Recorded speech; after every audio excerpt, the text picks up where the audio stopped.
All right, cool. So let's get back to it. So yes, we are going to talk about how do we host virtual meetings and later how do we do virtual programming. So let's just jump right into it. So the first thing that we are always going to want to do is have clear lines of communication, and I will let virtual Brendan take it from here. Yes. So meeting with your skilled resource person, we definitely want to maintain this communication with you. It's good for us to be able to touch base with you on upcoming information, and we also want to know, where you guys are at. We want to know what, plans that you guys are having, what virtual events you're going to be having. We want to hear from you. It's very important to continue to have weekly check-ins if possible, even if it's just like a quick 15-minute check-in. It's so that way we can know where you're at, so that we can continue to support you appropriately. The ways that we will be able to meet with you is through Blackboard Collaborate, which your skilled resource person will be able to share a link with you to a session that they have created in Blackboard. Very simple. You just follow the link, brings you right there, and you're able to have a video meeting in their virtual office.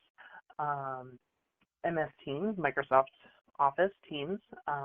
This program works very similarly to Blackboard Collaborate, but your skilled resource person will just need to send you an invitation via your student email, and you'll get a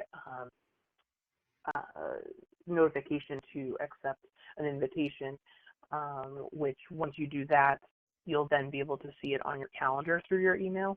Come the time that your actual meeting is, you'll just want to double click on that meeting within your calendar, and then you'll be able to follow a link to Microsoft Teams meeting, and you'll be able to have your video meeting there. On top of all, are available via phone appointment. What we would just require is for you to send us a email, cell phone number, or best number to reach you at. If you are using Starfish, you can go through there, and when you set up a meeting with us, you can add your phone number in the comments. So that way, Jorge and myself and Sarah, we can call you when the time is right. Perfect. All right, let's move on to the next. All right, awesome. Yeah, the main thing with the virtual meetings is that we want to ensure that you have a way for y'all to comfortably meet, and base that on your group. We can set things up for you, but just let us know how you'd like to do that. If y'all are more autonomous, we can go that route too. Just keep us in the know. The next piece we're Sorry going to about talk. that. My microphone cut out. I'm back. No worries. Brandon, would you like me? So the next piece we are going to talk about is virtual meeting etiquette. And so how do you conduct yourself during a meeting? So let's take it away, virtual Brendan.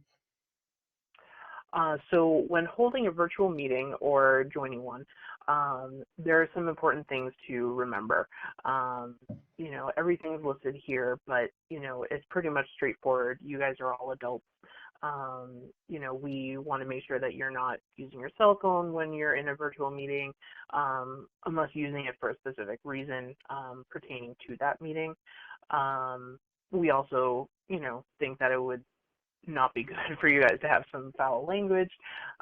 This goes without saying, but you want to come across as professional as possible. You guys are the forefront for your student organization, and you should take that you know as being very important for you guys. You want to be respectful of others, especially with people having technology issues. If someone is having trouble trying to access your virtual meeting, work with them and stay patient as they try to work it out.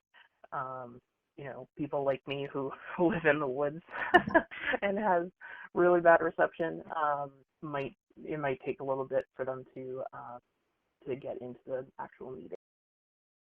You can plan to have an agenda, which I recommend all the time because that's something that allows people to prepare beforehand. It also gives people a chance to bring some ideas to the table to that meeting and prepare ahead of time. If you have a large crowd of people in your meeting, it's probably smart to mute your mics when someone else is presenting or speaking, much like we're doing here, where we are muting, the audience, so that way you can hear the presenter speak.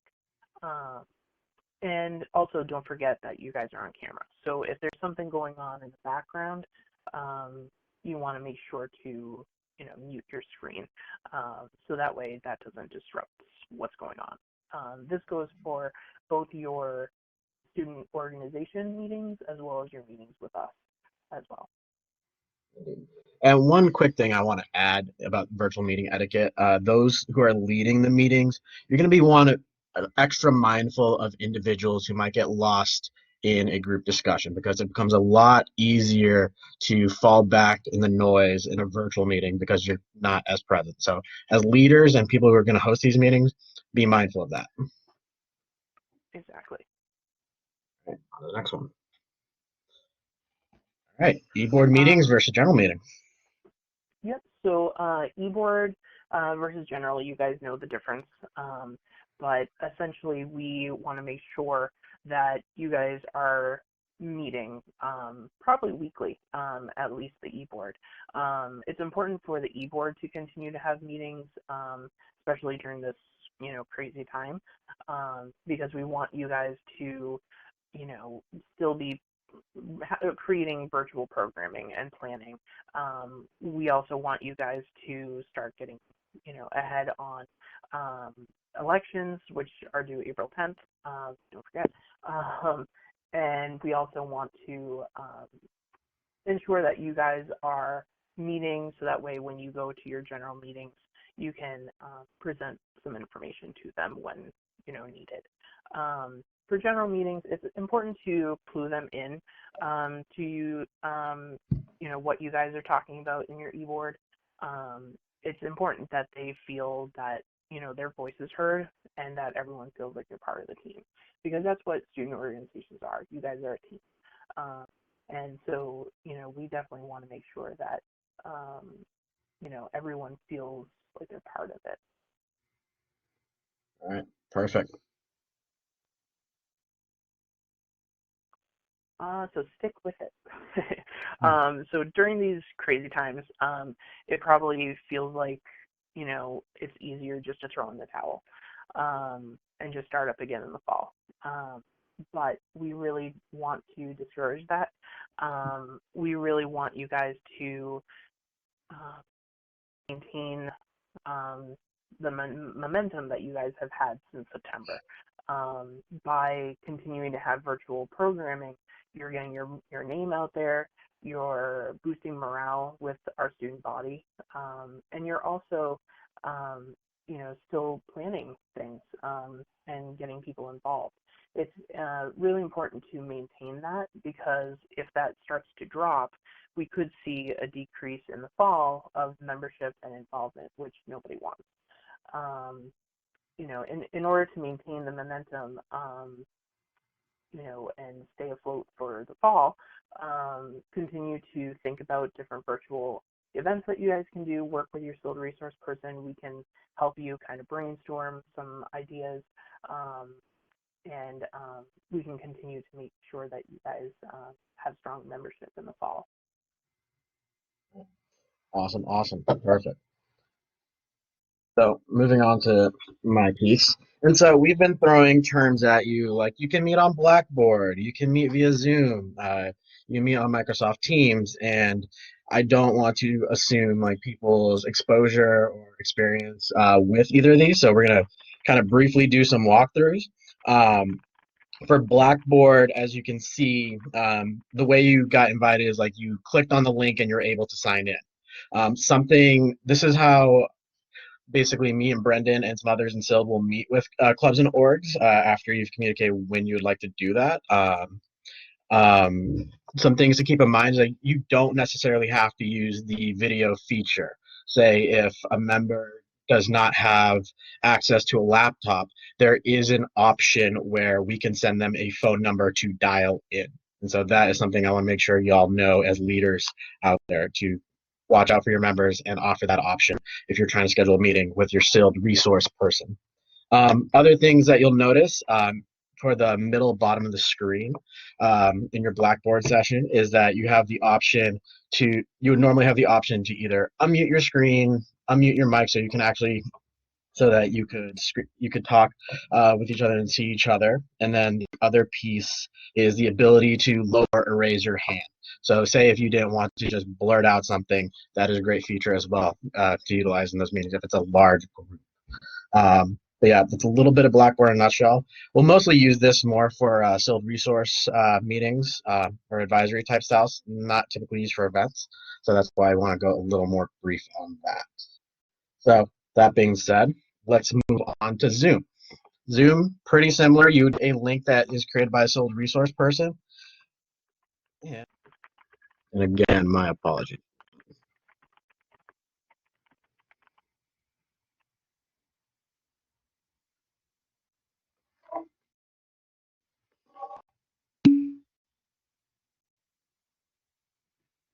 Hello, everyone. Welcome to the Zoom walkthrough. In case you're not familiar with Zoom, it is a platform used to hold virtual meetings and hopefully virtual events. It is a really good tool to utilize. If you have interest in utilizing a tool like this, contact your skilled resource person to talk through how this might be utilized to either help you with meetings or again those events, and they can set it up. It's not something that you'll have access to do willy-nilly, but like it is a tool available to us under the right circumstances. So let's get right to it. So you enter a Zoom meeting. This is basically what the screen will look like. The person who schedules the meeting will be the one who is kind of the moderator and has control.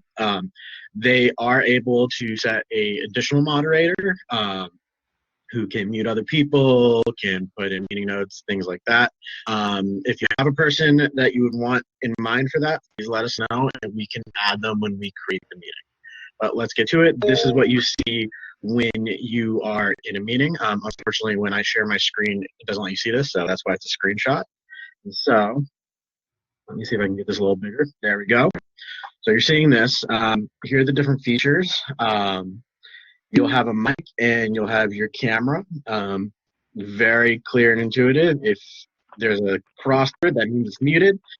Right now you can't see my video, but you can hear me. My biggest recommendation is if you're going to go into a virtual meeting, mute yourself as soon as you come in because it's very distracting. Maybe a quick hello and then mute. And so forth. You can also test to see whether each of these are working.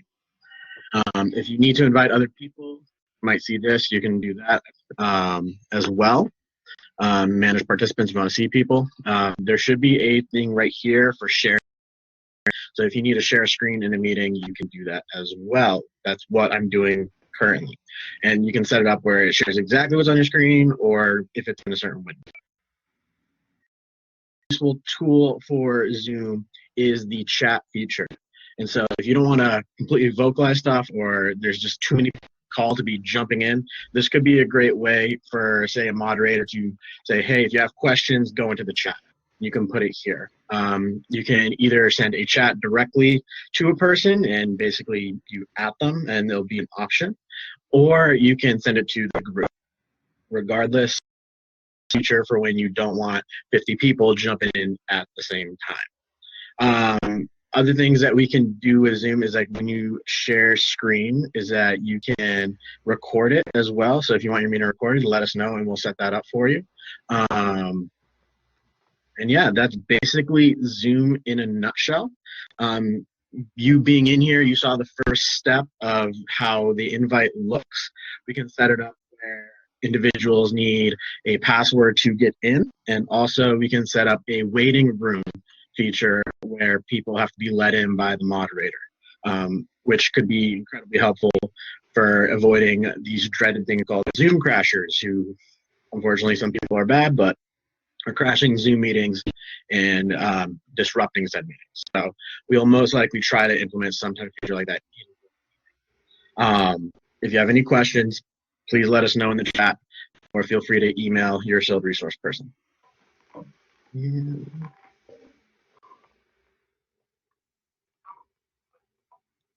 Great, what a wonderful video. I hate the sound of my voice.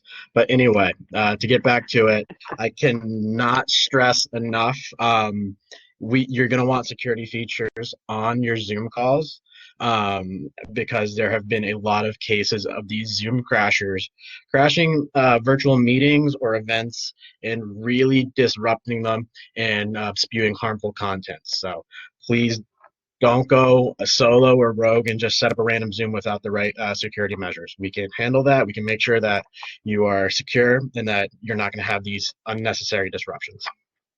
Great. Cool. Brandon, do you have something you want to say? Oh, no, I was just agreeing with you. All right, great. All right, the next piece is a bit longer, which is Microsoft Teams. So let's go to that video.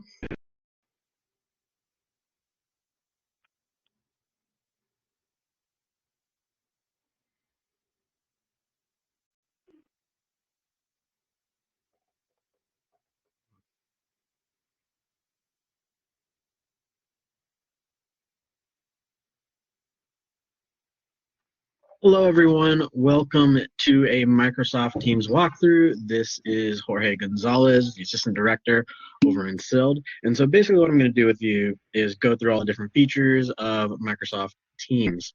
Microsoft Teams, in a nutshell, is a collaborative tool that you have access to via your Office 365 or webmail. So if you go into the apps section of your webmail, where like you see Outlook and all that stuff, you should be able to find Teams. You can also download a desktop version. So basically what Teams lets you do with a certain group of people on projects, do virtual meetings, communicate exclusively to each other. That way you can stay organized even when y'all are at different locations and can't meet physically. And so let's get right into it. And so you boot up Microsoft Teams, you're going to come to this page, and you're going to have this little tab right here. It's just Teams. This is your home base. And what you can do is either join or create a team.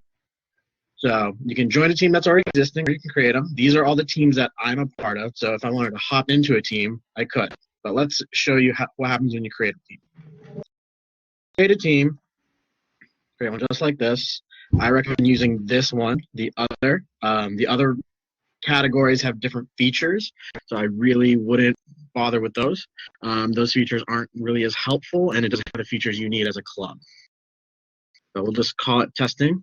You can have it public or private. I really do recommend having it private. That way you can control who can join your team. If you have it public, any random Joe can hop right in. So you can also put a description of what your team is about too. See, next, create my team. You can now start adding team members immediately. So you can start typing in and people's names should pop up. You can also just type in emails if they don't and add them in that way. But you can always do this later in the manage team section. Hit skip. All right, so when you create your team, so let me just go back to the home page. Now that this team exists, it's now in this page from the Teams tab. And so what you'll see is it's right here under this team. So you can click it, and it'll bring you to that team's page. And within this team's page, you can do a lot of cool things. So the first thing I'm going to show you is the thread feature. So this is actually very similar to Reddit or any message board that you see. You can type in something. First message. And that will appear to anyone who's in the team. And when you're having course, you're not going to want to type in a whole new separate reply like this one. So this will be a bad reply. Because what happens is it's two different conversations, and everyone will get that notification. If you want to stay within the same conversation, just go to the thread and hit good reply. And it will stay within there. And you can have like separate conversations. So that is really helpful. Other things you can do in here, you can attach files to throw into the chat for everyone to be able to see. You can also access GIFs, which fun. There's also stickers and things of that nature. And you also have the meeting feature, which I will show you in a bit. And so, yeah, that's the basic thread feature. Other things that you can do in here. So if you go all the way up, just grab the share and move it aside. Get that out of our way. So the other thing is, like I mentioned, files. And so if you click this tab up here, this will show all the files that have been shared in the chat within that team. So you can always have quick access to them. That being said, you don't have to throw something into the chat for it to appear here. You can also upload it here as well. So this is a great place if you have like multiple documents or Excel sheets or stuff like that that you need to work on collaboratively. That way you don't have like a million email chains happening. So while that's happening, let's move on to the other aspects of this. So let me go back to our main page. Another cool thing you can do is you can do this thing called channels. And so right here, this is what we call our channel list. And everyone starts with a general channel. So that's like everyone in the team is on this channel. But say if you want to have a separate channel for your e-board, what that lets you do is create a separate, almost like team thread and set of files and communications for your e-board or this other group that the entirety of the team wouldn't actually have access to. So this can be really helpful when you don't need everyone's input on one big thing. And so really all you have to do, add a channel, give it a name, e-board, right? You can put your description, and again, you can make it accessible to everyone, which kind of defeats the purpose a little bit, or you can have it be private. And then the person who made that channel has to add the next. Again, you can add members immediately, or you can do this later. And boom, right there, the e-board channel appears. And so what you'll notice is like all the comments that I had put in the general thread do not appear in the e-board thread. It has its own separate files as well. And if you ever just want to add more members, just head here, and you'll be able to add more members. You can also leave the channel as well. Decide you don't need this channel anymore, feel free to delete it. Yeah, so let's head back. So yeah, if you go to this camera, what you can do is you can meet now, have your camera on or off. You can decide that. When you hit meet now, you'll hop into a meeting. And so this is what it looks like to have a meeting in Teams. And so other people can hop on, and you'll have your little toolbar here. And so you can, again, turn off your camera, you can mute the mic, you can share your own screens, and then there's other options here. And so you can blur your background if you want to try to turn on live captions, if they're individuals who are hearing impaired. Also turn off incoming video. You can record your meetings if you'd like, and so forth. Additionally, what's really cool is that you can have a conversation sidewise, kind of like Zoom. And so you can make comments here as well. It's like, hello, I'm in the meeting. And anything that you could have done in the threads, you can also do here. And so say if you have a lot of people on this meeting, you don't necessarily need to have everyone yelling all at once. That's pretty cool. Let me hang up this one. So that's how that works. Now say you wanted to schedule a meeting. You can do, instead of meeting now, you hit schedule a meeting, and it looks like making an appointment. So put the title of the meeting, what it's about. You can invite people to join, or you can have them join later, put the time, date, everything. When you like the meeting, I would make it an online location, and any other descriptions. And then you simply hit send. And so what will happen is in the thread, your scheduled meeting will pop up.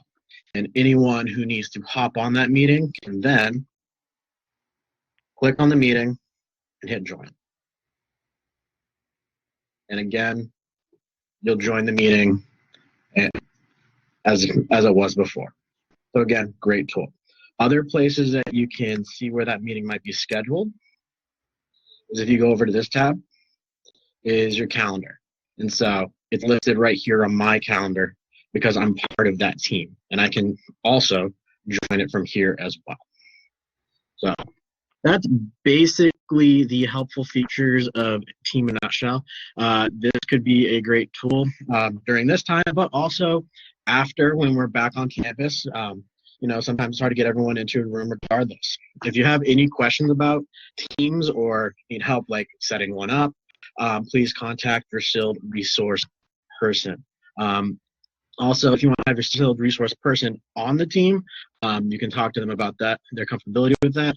It could be helpful if that's the case, because then they could just jump into your conversations as opposed to needing to update them consistently, or they can jump in on a meeting here as well. That is it for Teams. Let us know if you have any questions. Let me get out of that. Again, I apologize. I hate the sound of my voice. Alas, here we are. All right.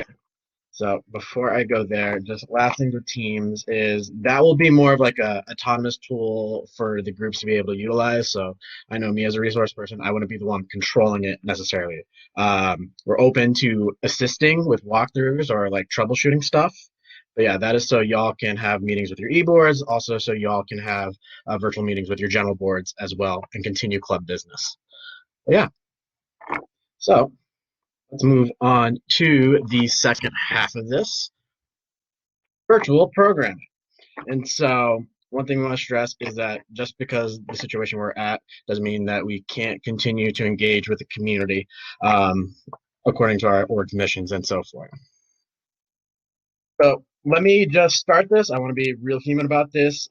This is a hard moment, and this is something that I think I've stressed with some of y'all, but I'll stress with y'all here too, is that this is kind of an unprecedented situation, and we are adapting as it goes. And and everyone in SILD really wants to acknowledge like the hard work that y'all had put in, and the frustration that had happened as we led to this moment.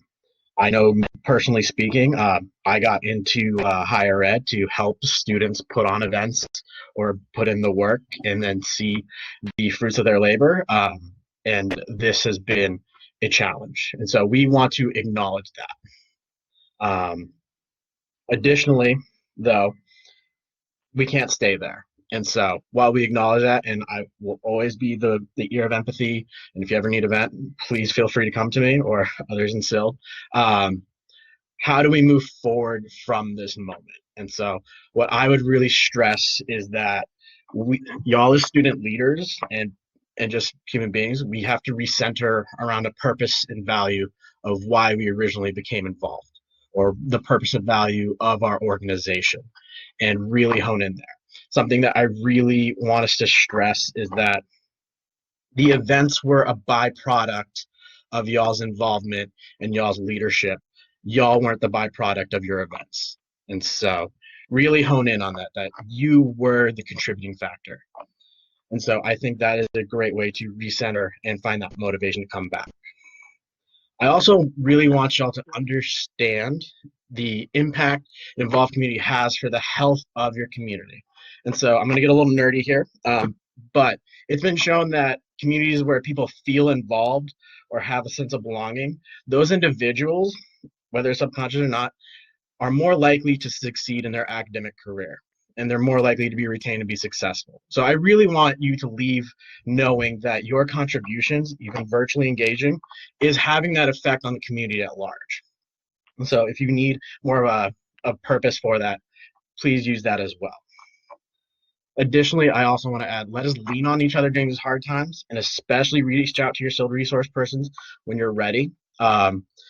You've been getting gentle reminders, but we haven't been as pushy because we know that people are processing at different speeds, and that we're going to be processing this as we go through this situation, the shared experience that we're all going through.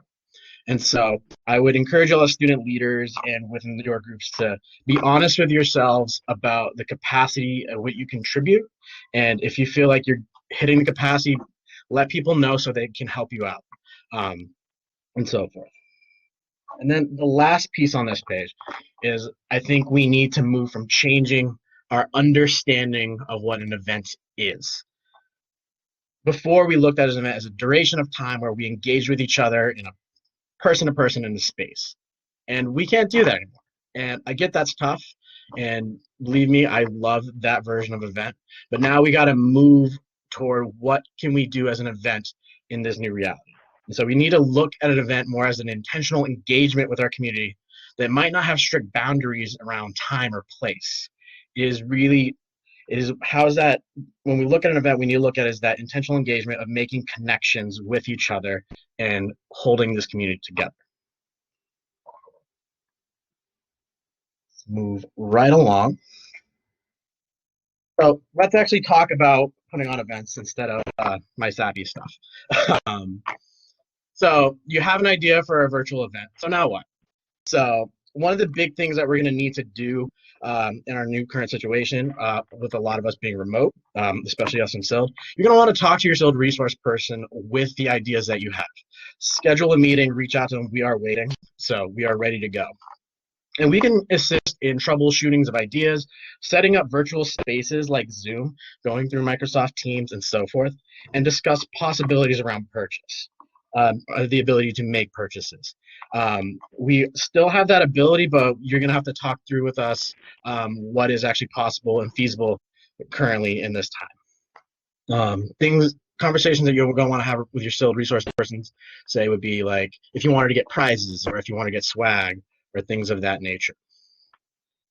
Once you have that going and the logistics seems like they're falling together and you kind of have a battle plan and you know what you want to do, and your SILD resource person is in the know, you're going to want to enter that event into Ramlink. And this is critical for advertisement. Before we were using Ramlink a bit for advertisement, we were mostly using it for like reservation of spaces and details and so forth. But now we're going to really use that for advertisement as a calendar of events for individuals. So you're really going to want to put that in there. It also lets us know what is being offered.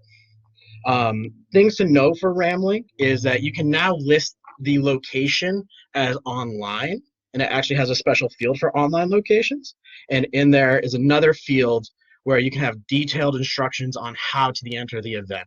And I would stress to you, when you're filling that out, make it as simple and straightforward as possible and as thorough as possible.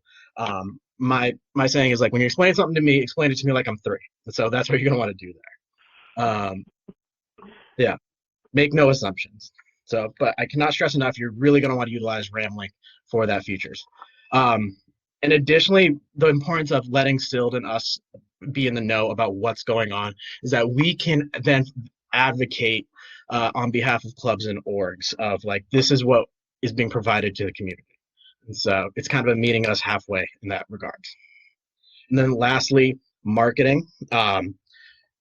It's all virtual now. And what you're going to need to do is ask other organizations to support promoting your event. It's no longer word of mouth in person. And so you're going to need to really build up that network of social media. And I know a lot of you who are already doing that, but you're going to want to take it to that next level and make sure that you're returning the favor to other orgs, because we are in this together. And so if we have a robust community constantly promoting what's going on, we can make it feel like this community is stronger as ever.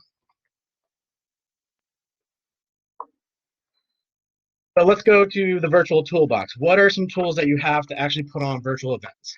And so I really want to clarify that different video sharing platforms have different opportunities for your events based on their capabilities. And so when brainstorming events, let's hit Zoom first. And so Zoom, one of the popular video sharing platforms. And so due to the ability to share screens and content, with a little ingenuity, you can almost make everything Zoom friendly. And so things that I'm working on are like bingos. I've seen other schools put on open mics there, facilitating discussions and things of that nature. So with a little creativity, you can replicate a lot of the things that you would have done physically anyway. Sure, you can't replicate an inflatable via Zoom chat, but there is still a lot of creativity there. And again, your skilled resource person can set up a room for you. Just let us know sooner rather than later. Instagram. So this is great for contests and workshops that don't really require interactivity with the host, and they can really flourish here. And so basically where the maximum of the interactivity might be comments that you get on someone's story or when they go live. And so, or what you can do with Instagram is have like a month-long thing happening, whether that's like people voting on different photo contests and contributions. And so I'd really encourage people to utilize their Instagram more or their social medias that they are more comfortable with. And essentially also do takeovers as well. Whether that's eBoards doing takeovers, doing the workshops, yada, yada.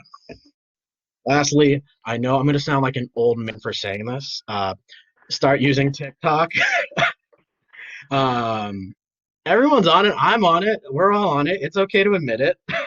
But it's almost like a blank canvas where you can make those trends that are really popular on TikTok more FSU specific or more org specific. And so what does that look like? Does that look like people doing duets or creative transition videos, making new dance challenges, things of that nature, or that trend where it's like put a finger down if blank.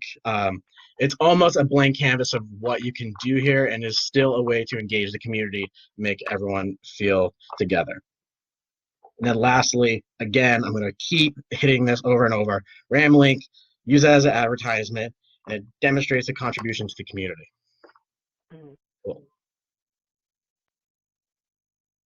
Let's talk a little bit about community engagement as well. And so just because we went virtual doesn't mean there aren't allies that we can utilize when trying to put on these virtual events. What I'm noticing as a campus activities professional is that a lot of vendors and creatives and other members of the community that surrounds Framingham or even further want to contribute during this time. And we can be those channels to make sure that that interaction can occur. And so a lot of things that are out there is like there's different fitness and wellness practitioners that are offering to do virtual classes, artists who can do draw-alongs and things of that nature. Musicians are hosting open mics and things like that. And you're getting different instructors who can do DIY stuff if you invite them on Zoom. You'll also probably note that a lot of parks and recreational spaces are doing these virtual tours where, say, there's a virtual zoo trip or museum showing. And also, this could be a great time for those who want to have more of a conversation to contact those community leaders and see if they'd be willing to hop on conversation with your fellow FSU peers. But again, these are just the tip of the iceberg of people that are trying to engage with the community at large during this time. And so be creative about how you want to do this. And if you need assistance of like who to reach out to and things of that nature, again, your skilled resource people are very connected with vendors and artists and things of that nature. So we can do that. So, and then one last thing before I move on to the next piece is that your vendors or even the events that we had traditionally done in the physical space have also reworked themselves to be more into virtual offerings. And so whether that looks like a magician doing their show and so forth, comedians and all that good stuff, we can work with y'all to look at performers that are doing that too. Cool. So let me give you the virtual examples, and I've touched upon quite a few of these, but this is what I've been seeing happening at other colleges and institutions when I've been doing my research on what virtual programmings can look like. So we have the bingos, and that has been shown to be very successful. You're probably going like, how do we do the prizes? Well, we're going to hold prizes at Framingham State and set up a time for pickup, but communicate with your skilled resource person. You can do trivia via Kahoots and make a weekly trivia thing. We have virtual open mics and the steps of how to host those successfully. Photo and video contests could be a great way to engage on your Instagram. The virtual museum and zoos. You can create your own trend that you make happen throughout the entire community. Host a speaker or discussion, tutorials. I saw that other people were doing virtual brackets.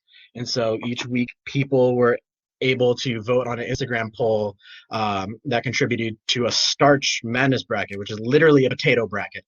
And they had announced the winner at the end, which is something I was very excited about. There's also virtual watch parties. So you'll probably notice that Netflix and other resources like that have changed to be able to allow group chats during like shared movies and things of that nature. And again, the performers and vendors, I have a list of almost all those, and they are reworking themselves to make virtual offerings as well. So there's that piece. And so we have concluded the presentation, and we will now move on to questions. So let me get out of the screen so I can actually see the question. Camera and mic, if you want to use that real quick. Howdy. You're muted. There we go. Okay, cool. Okay, so Do I hit Okay. share video? You can if you'd like. You do not have to. I'm going to stop